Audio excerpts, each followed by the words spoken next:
You might be asking yourself, wondering, does this even make sense? How can God tell me to do something when I don't even fully understand what He's talking about?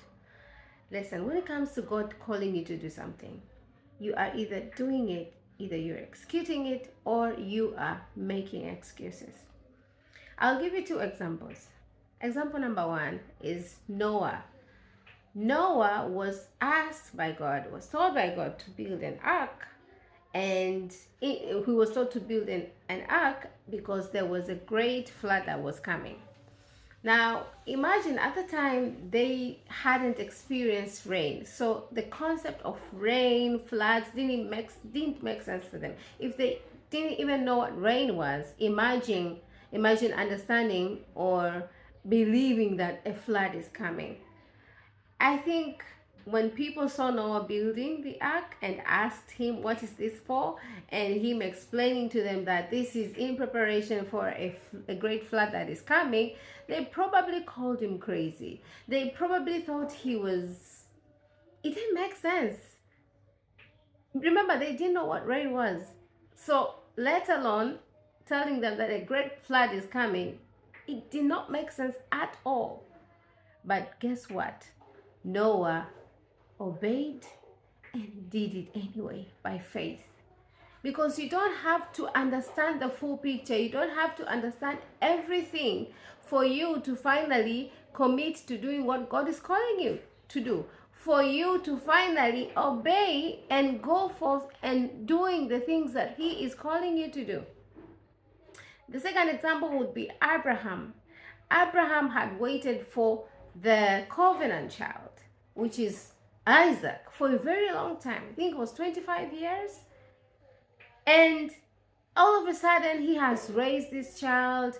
He is already connecting, bonding with this son of his. God asks him to do something that crazy, I would say crazy. Absolutely crazy. God asks him to give that son that he has waited for, probably I think 25 years, as a sacrifice. What?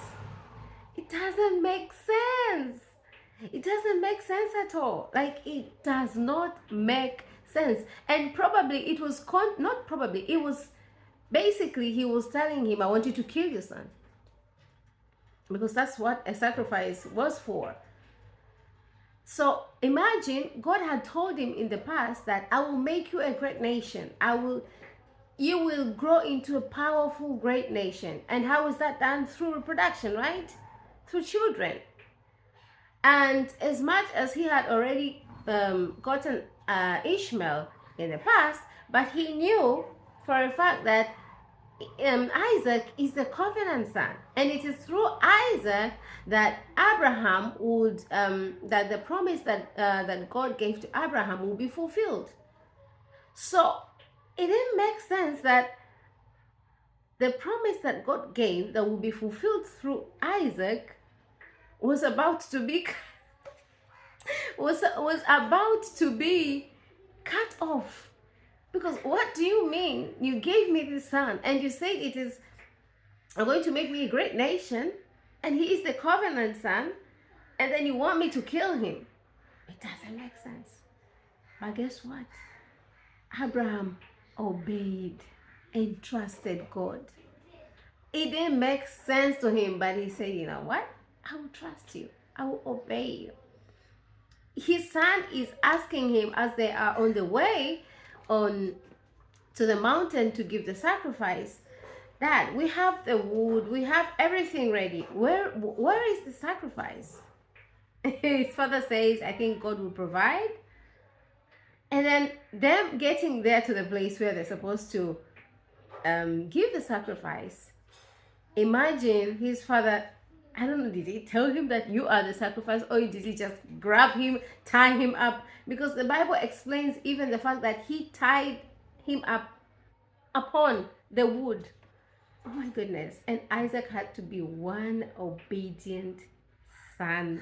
He had to be one obedient child. I think this speaks of Abraham's parenting, because Or maybe it was just Isaac's personality. I don't know. He's about to be sacrificed. But the Bible doesn't say if there was any commotion, if anything happened. Maybe it happened because, again, these are human beings. But I can't imagine Abraham having to agreeing to give his son as a sacrifice, the very son he has waited for years, the very promised son who will fulfill God's promise to him. But guess what? God provided anyway. And going back to Noah, yes, the flood came. So I think, I don't know if you've heard this phrase before, the phrase that it's best if you're not sure if God is in heaven, but you choose to believe him here on earth, and then when you get to heaven, you find him there, rather than choosing to believe that there is no God and then getting to heaven and then finding him there. I mean, what are you going to do? I don't know, maybe, I think it's just obedience, even when it doesn't make sense.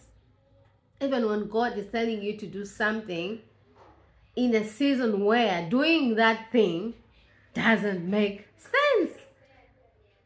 I don't know what it is that God is calling you to do, but I am urging you, I am begging you, obey him. Just do it. I mean, it won't make sense. It might not make sense. It might get you out of your comfort zone, but just do it, because later on it will make sense. When the flood came, now it made sense why he had to build, why Noah had to build that ark. When the lamb was provided, it made sense that God would literally, truly provide for a sacrifice. So go ahead and obey. I don't know what it is. Maybe it's wild. It doesn't. Maybe, please share in the comments. What do you know or feel that God is calling you to do, and maybe you're just scared, maybe it terrifies you? Please share in the comments. Okay, I really love to hear from you, and thank you so much for watching this whole video, and please subscribe. Please share this video with someone who you know for a fact will benefit from this message. Okay, it's day 42 of my one video a day for the rest of the year challenge, and this is Saturday the 28th. It's the end of the second month of the year. Now, I began this challenge on the 4th of January, but I've had gaps here and there, but I plan on working on having a better plan from March to the rest of the year to be consistent and not have gaps. But so far, I am proud of myself. I am doing good. I did good, but I plan to do even better. Okay, thank you so much. Talk to you in the next video.